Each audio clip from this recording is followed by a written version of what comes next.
araw. So ngayon mag-unbox ulit tayo ng isa na namang UA pair. This is a Jordan 1 University Blue. This is an LJR batch, gaya ng nauna nating pair na Chicago, no? So kung hindi ka pa nakapag-subscribe, please click that subscribe button, no? Para updated ka sa mga bagong videos na i-upload ko. So without further ado, tingnan natin yung box. Medyo hindi katulad nung nauna natin na Chicago, kasi yung Chicago is medyo mas maayos yung box niya. Ito medyo may mga sira siya, then medyo may kadumihan, gas pero okay lang yan. Check na natin yung sapatos. Pala, yun yung box niya, no? Yung mga damage siya, pati yung paper niya. So ito na siya.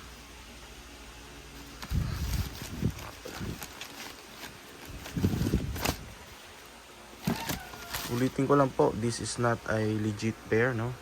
This is a unauthorized or fake pair ng Jordan 1 University Blue.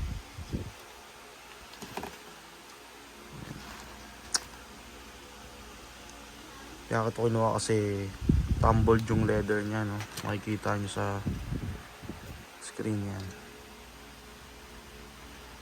So parang tumbled, no? Natin. Ayan. As in yun yung leather quality na makukuha nyo. Ayan. Check natin mamaya yung mga stitching kung okay ba. Like sa previous nating Chicago, dun medyo maganda yung kuha dun, maganda yung mga tahi dun.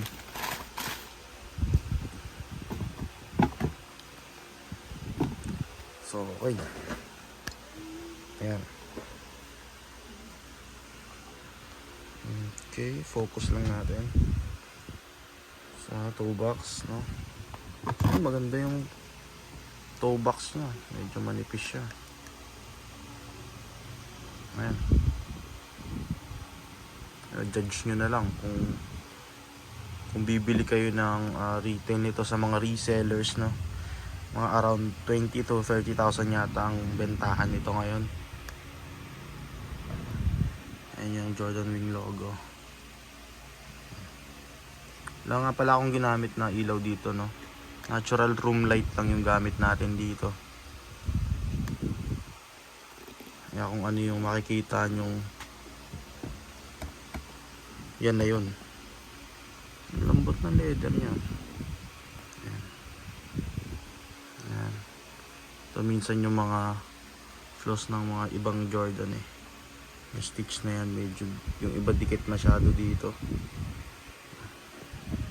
Tingnan natin yung toe box, no? Ayan. Yung leather ng toe box, no?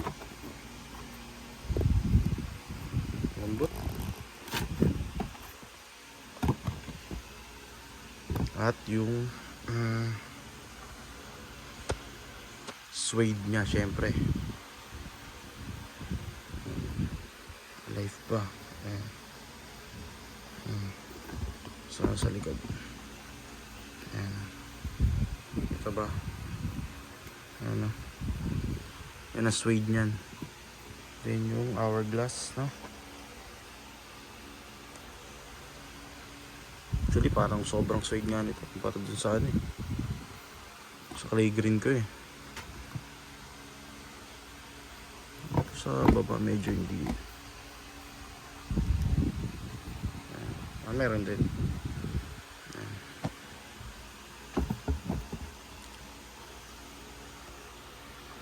So yung nauna kong napansin, no, yung tang nya medyo hindi accurate dun sa legit pair. Pansin ko lang kasi alam ko medyo dapat malapad ito, medyo malapad yung Nike AirTag dito. Yun lang naman.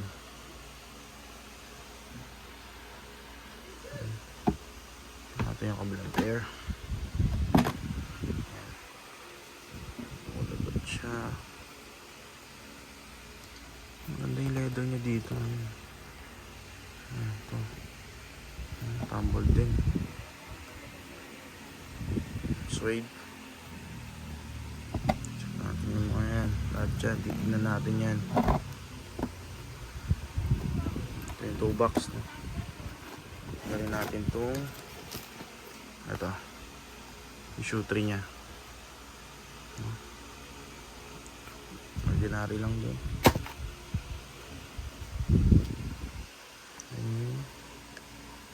Ayan o.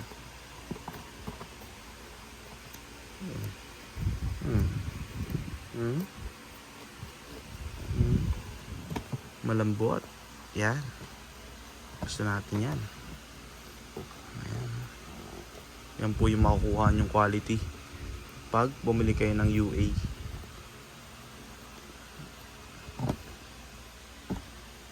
Iba-iba nga pala yung batch nito, no? Yung mga PK batch, no? God Killer, hindi ako familiar sa iba eh. DH Gate. Itong makuha natin is LJR pa rin. LJR batch.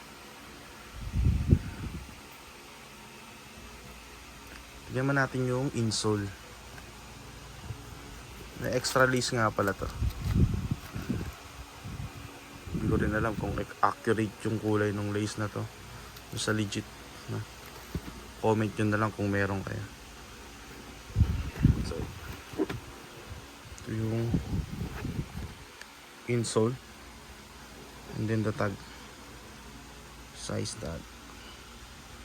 Ayan.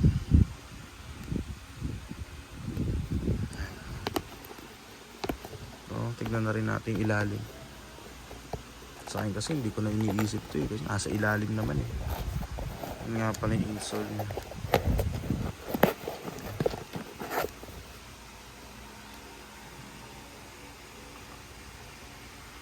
Insole niya.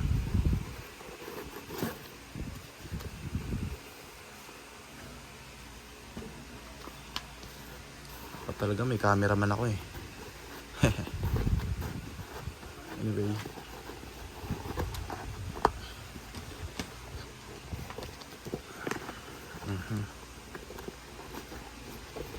So mamaya na lang natin ayusin yan.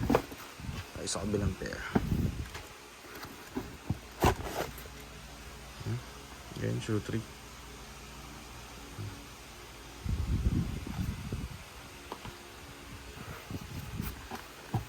Then yung quality.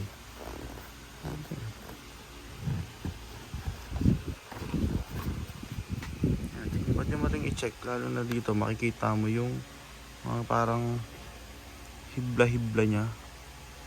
Kung alam mo kung paano tumingin ng leather, nakakalas pa nga eh.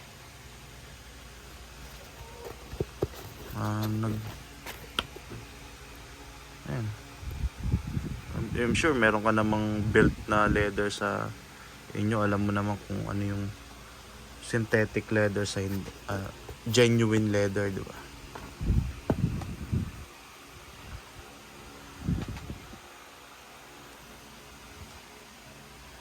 Sheet, yan. Toe box. Yan. Stitching. Yan. Siguro may mga inconsistency sa stitching, pero minimal lang siguro, no? Unang-una mong titignan dyan kasi yung forma, tsaka yung quality ng product. Kung genuine leather ba siya. Ito, take note nyo to. Yung kung baka kasi makabili kayo ng kala nyo is legit yung binenta sa inyo, no? For educational purposes na rin ito, no? Ayan.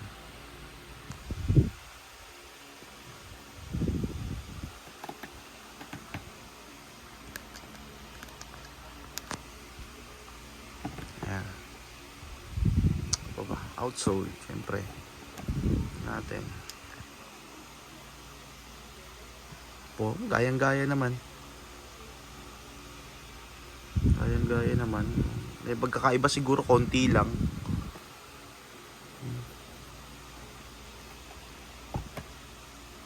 Then tumble din tong swoosh, no? Suede, so good pair. Nothing to complain, no? Pero lang sa box siguro. Box na pinaglagyan niya is medyo hindi na maganda yung condition. Oh.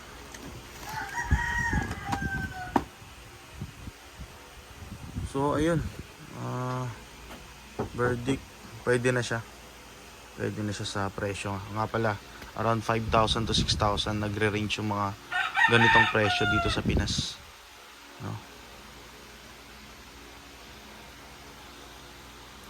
So yun lang, peace out, see you on the next video. Nga pala, update ko kayo sa shattered backboard next video natin. Magsha-shattered backboard naman tayo. Okay, peace out.